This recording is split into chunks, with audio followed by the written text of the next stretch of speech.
Welcome to Divine Lotus Tarot. We are going to get into your reading for those of you who are Aquarius sun sign males, or you have very significant, strong placements of Aquarius in your birth chart and you are males. This is part 7 of the series, and before we get into that, messages for you all, I want to invite you to book your own personal private session at my website, www.divinelotustarot.com. The link is in the description box below. Also, for those of you who are interested in supporting me, you can send support through my Cash App. It is $ Divine Lotus Tarot and the number 8. As well as I have a PayPal link for those of you that prefer that method. So both of those links for that information will be below in the description box below this video. My social media account information is below for those of you who are interested and wanted to follow me on those accounts, and do so respectfully. Okay, and I believe that's all the messages I have for you. So Aquarius, we're going to go ahead and get into your reading. So the download pertaining to the particular message for this video, I got Rapunzel, okay? But before we go ahead and get into the messages pertaining to the story Rapunzel, I want to go ahead and do a prayer that I was led to do with y'all. I was going to do it like off camera by myself, but I was advised to do it with y'all. And also, I'm going to list this prayer link below in the description box if you're interested in this for yourself. Okay. So this is a prayer to summon your angels for protection. The Archangel's Chakra Prayer. I call on Archangel Michael to assist me in opening and maintaining my root chakra. Thank you, Archangel Michael, for helping me stay grounded in this world. I thank you for helping me walk on the easy path of life as I get closer to fulfillment of my purpose. I thank you, Archangel Michael. Thank you, thank you, thank you. I call on Archangel Metatron to assist me in opening and maintaining my sacral chakra. Thank you, Archangel Metatron, for helping me recognize my physical and emotional needs. I call on you to assist me whenever I am out of balance. I thank you for reminding me to choose joy for each day of my life. I thank you, Archangel Metatron. Thank you, thank you, thank you. I call on Archangel Uriel to assist me in opening and maintaining my solar plexus chakra. Thank you, Archangel Uriel, for reminding me to use my power. I call on you to help me remember to breathe. I am asking for you to strengthen the connection to the source of all life. Each day, with your help, I strive to keep fear out of my thoughts. I thank you that I now understand, overstand who I truly am. I thank you, Archangel Uriel. Thank you, thank you, thank you. I call on Archangel Raphael to assist me in opening and in maintaining my heart chakra. Thank you, Archangel Raphael, for reminding me that the source is love and light is a part of me as I am a part of him. As I accept more of this love and light, I am filled to overflowing and choose to share that light with others as I am divinely led and guided to do so. I call on you to assist me to heal and move past anything that is not of the highest light. I thank you, Archangel Raphael. Thank you, thank you, thank you.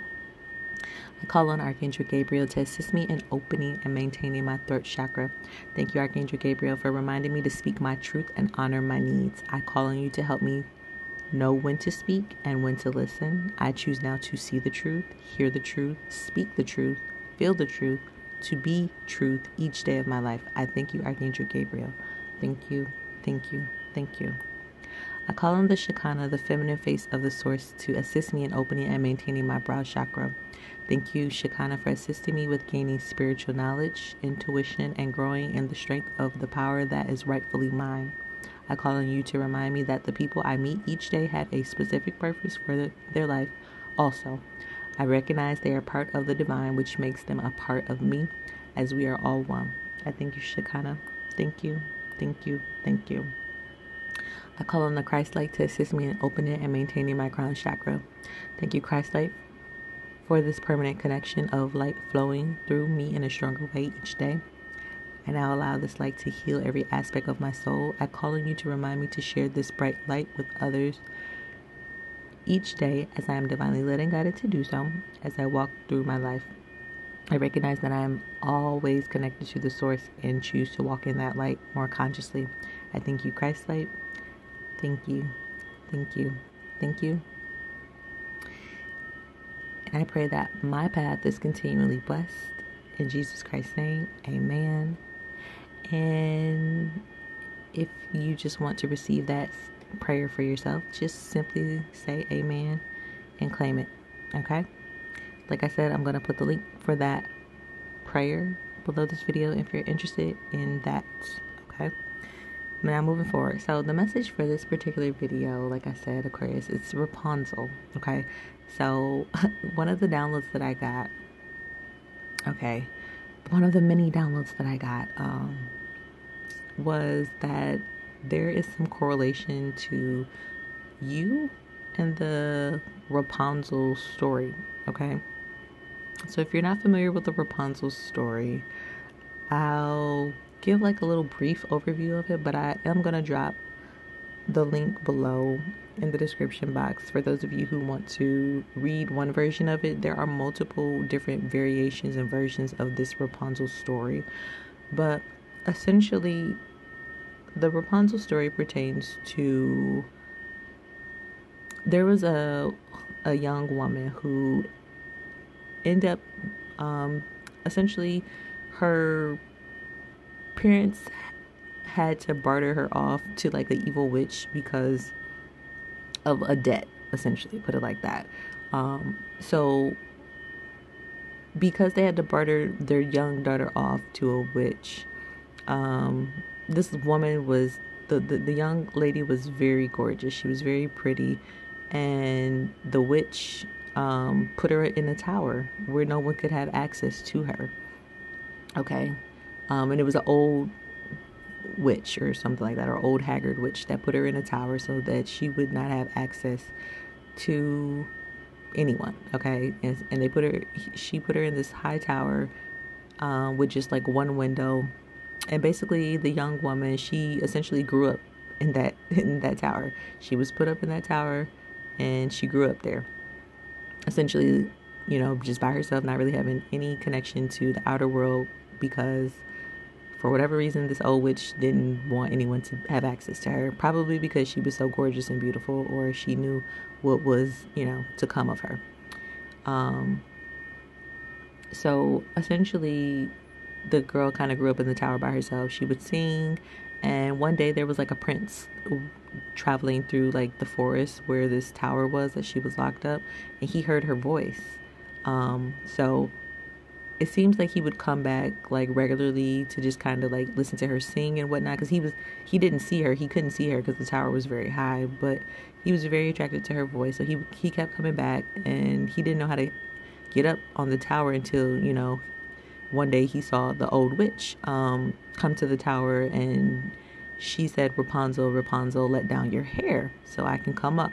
So essentially, you know, Rapunzel had very long tresses, okay, and her hair was so long, she had like a ponytail or something like that, and that's how the witch was able to get up and climb in and out of the tower that she locked this girl up in.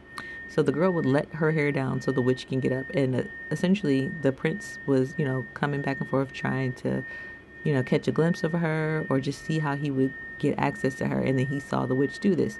So he came back later on, and he said, Rapunzel, Rapunzel, let down your hair, and she did. And then upon him climbing up, she realized that it was, you know, this young, handsome gentleman, and they instantly like fell in love at once.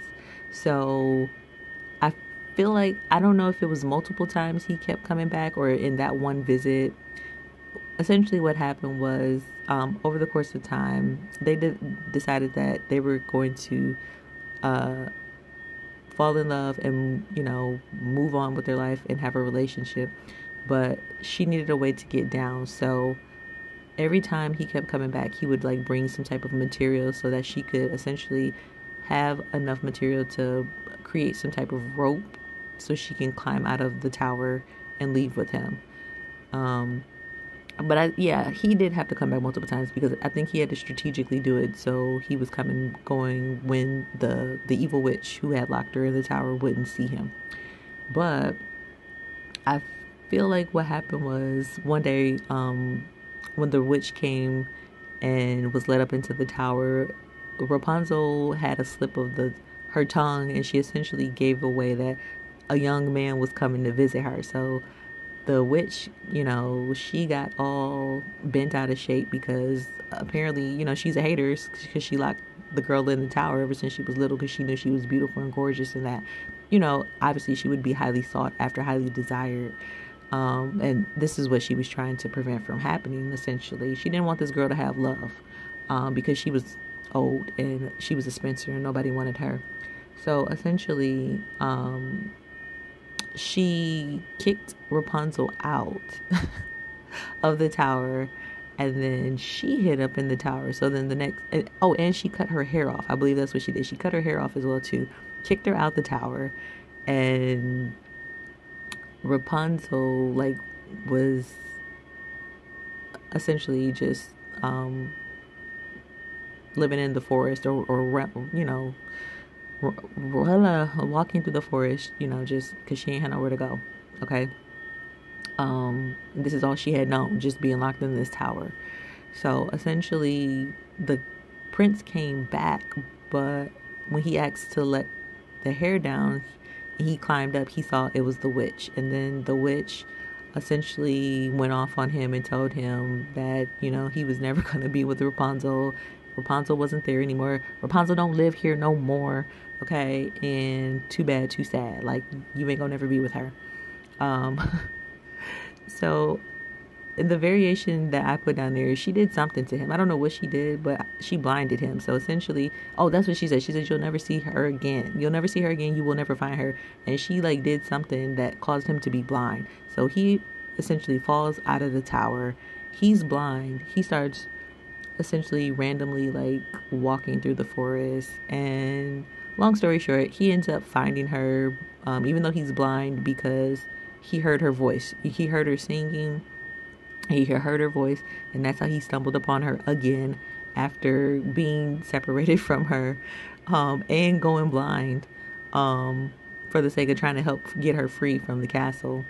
And then I think what happened was her tears, when she came across him and found out what happened to him, her tears essentially fell into his eyes, and he began to see again, and essentially they lived happily ever after. So that's pretty much the gist of it. But like I said, you can read the story. I'll put it in the description box below for those of you who are interested, or you can just feel free to look for different variations that may have a little bit of a different spin to the story, but that's pretty much the gist of it.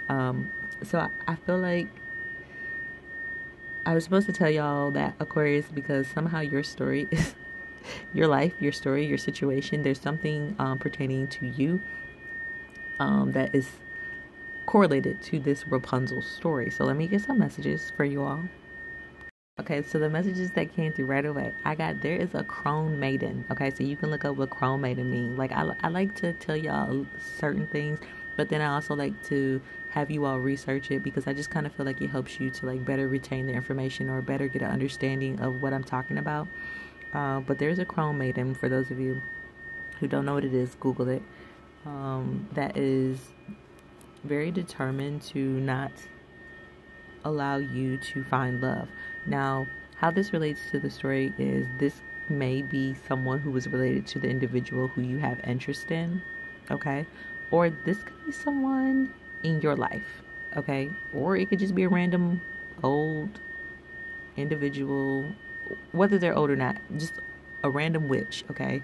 That's what we're going to call it. It's a witch that does not want you to have love. The person's energy is, it might be an old person because it's coming up like that, but I'm getting a very it's someone who feels like an outcast. It's someone who feels like they don't have love. It's someone who feels rejected. It could be, for some of you, maybe someone who you rejected, okay? for some of you, or it's someone, like, let's say if it's someone who you know, it could be like an ex of yours, right? Or it could be like a friend or a family member that would just feel like they would be left out if you end up getting love. So in some instances, it could be a female, it could be an old female, it could be an old crone maiden, you know, someone who will never have love, or it could just be metaphorically that there is a person in your life that is similar to that particular character. Now, it could be someone in your life that's like that. It could be someone who is in this person who you're going to life who feels like that. Or it could be, like I said, a random person, because like Aquarius, like I keep getting for the Aquarius men, like you have random weirdos who like really like, I don't know, they're obsessed with you. Okay, is what I'm getting. So some of you may know this already, but others of you, maybe you're not aware. Like you just have people who like are interested in you that you may not be interested in. Okay, side note, this is random, but Aquarius men, let me know what y'all favorite vegetable is. I'm just interested to know. Thank you. Okay, moving back onto the story. So yeah, so there seems to be someone who is similar to this old witch energy, who is interested in you not finding love. Okay, and I feel like this is someone who, like I said, they're either holding on to you, they're holding on to this other individual, or it's just a weird person that just has some type of, they could be delusional, okay? They could be a delusional person. I feel like either way, whether you know them or you don't know this person, or it's this other individual who you're going towards, I feel like the people are delusional anyways, because I feel like if you are worried about someone else moving forward in their life and that somehow is going to impact you, that's weird. Now, maybe in some instances, if you have some type of financial, like position that you hold in this person's life, I'm not saying that that is okay, but that kind of makes a slight bit of sense, okay? Kind of, you know, financially. But for these other individuals who are just weird and they're just worried in the sense that they're just not going to get your attention, or that you're going to be happy, like it's almost like someone's like, your happiness or the person who they're going towards happiness has to equate to them being not happy, which is weird, which clearly shows that there's something wrong with these individuals, because that sounds very narcissistic if someone is feeling like someone else's success is their loss, right? And that's what it feels like right here. It feels like whoever this is, they feel like by you gaining happiness in this relationship, or by this individual being with you, that it's going to be a loss for them. And that's very selfish in nature. You get what I'm saying? That's very selfish. Even if this is someone who you or this person has financial ties to, I just think that's still very selfish in nature, because you should be able to stand on your own 2 feet to be able to, you know, generate income coming to you. Like, you shouldn't be solely dependent on someone giving a codependent type of energy, especially if you're not like in a position where you can't make money for yourself still. You get what I'm saying? But it kind of feels like someone who is like, I just feel like it's like a needy energy. I feel it's a needy energy. I feel it's a possessive energy. I feel someone is trying to keep someone from having a sense of independence, or someone is trying to keep someone from being in a sense of being like self-sufficient or mature, is what I'm getting. So someone either doesn't want you to be self-sufficient and mature, or someone doesn't want this other individual to be self-sufficient and mature. This also could be, let me see, because I'm getting a sense as well too, this could be someone who is purposely like trying to sabotage finances in this situation as well too, so that you or this individual can't leave. So this could be someone who is going through measures to try to mess with the stability, so that someone needs them or something like that. It's either someone faking, trying to act like that they need your support, or they need this other individual's support. So they could be faking like they're sick, They could, I mean, it could be someone who has financial issues or something like that. And they could be in debt or something like that. Or it could be someone who just doesn't want you or this other individual to reach some level of financial success or financial independence, or have some type of I just feel like it's like someone doesn't want someone to be have high self-esteem. And I feel like whoever these people are, because for some of you, I don't feel like it's one person. I feel like it's multiple people. I genuinely do. It could be multiple people on your side, multiple people on this individual side, multiple people on the outside. I just kind of feel like there's a lot of unnecessary extra people energy in here who are embodying this energy of the witch in your connection. And I feel like if you haven't went towards this individual, it's because it's all these other individuals who are so worried. They're jealous. They're codependent. They're possessive. They're needy. They're clingy. They're stubborn. You know what I'm saying? It's like they don't want individuals to move on and to move forward and to essentially have their own life. That's kind of what I feel as well too. They don't want individuals to have their own life. It's like these are people who want other people. These are people who either want you or this other person to like have all your attention on them. These are like I'm saying, I'm getting very strong narcissistic individuals. I'm getting very strong narcissistic individuals. These are people who are needy. They want attention, and it's like it's just weird because I'm just gonna be honest. Like I don't look at other people's success as a loss for me. That has nothing to do with me. Actually, I'm motivated. I'm encouraged. I'm inspired by that. But just seeing this just goes to show how weird people are. The fact that they would look at your success, or they would look at this other individual's success of being in a happy, loving relationship, and they would feel that that would take from them in some way, or that would be a loss to them. But I feel like as well too, maybe some of you, these are people who you don't even talk to. So that's even more weird. It's like these are people who you don't talk to. You're not on good standards with, for some of you, or this individual doesn't talk to. They could be this could be people who you all are estranged from, you and this individual. I mean, given the fact that if these are strangers, okay, obviously you don't know these strangers, okay? But if these are people who either of you know, it's like these are people who, for some of you, where you have a strange relationship. You don't even have good relationships with them, but yet they're trying to cling on to you. They're trying to hold on to you. They're trying to cause negativity in your life and block you and keep you from moving forward.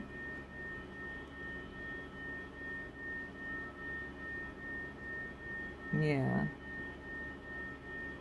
I'm just getting people who have possessive energies. They have control energies. They have domineering energies. They have tyrant energies is what I'm picking up. It's like they want to control your life, or they want to control this other person's life. It's like they want to control the dynamics of other people's lives, but yet and still they're coming up in the Five of Pentacles, which means either they don't got a pot to piss in, or they just have a very poor mentality. Okay, they have a spirit of lack. They have low self-esteem, or they have poor health. Whatever this is, this is way too many issues for them to be trying to rely and figure out what you're doing or what this other person is doing. Like, these are people who have a whole set of issues that they should be seeking help for. And that's the truth. It's like these are people trying to control your happiness because they're miserable. These are people trying to control what's going on in your financial situations because they don't have money, or they can't get money with you, or you don't want to get money with them, or you don't want to assist them for whatever your personal reasons are, or whatever the personal reasons of this other individual is. These are people who you don't have relationships with because these may be people who don't align with your belief system. These may be people who have essentially, what is that called? They've crossed the line in some type of way, okay, where you can no longer deal with them. So these are people, for some of you, you have rejected them, yeah, probably because they deserve to be rejected, because they have done things to cross the line, and they know that they cannot come back on the other side of the line, but yet they're still trying to hold on to you and be possessive of your sense of attaining some type of success. So that's all the messages I have for you all. Be blessed.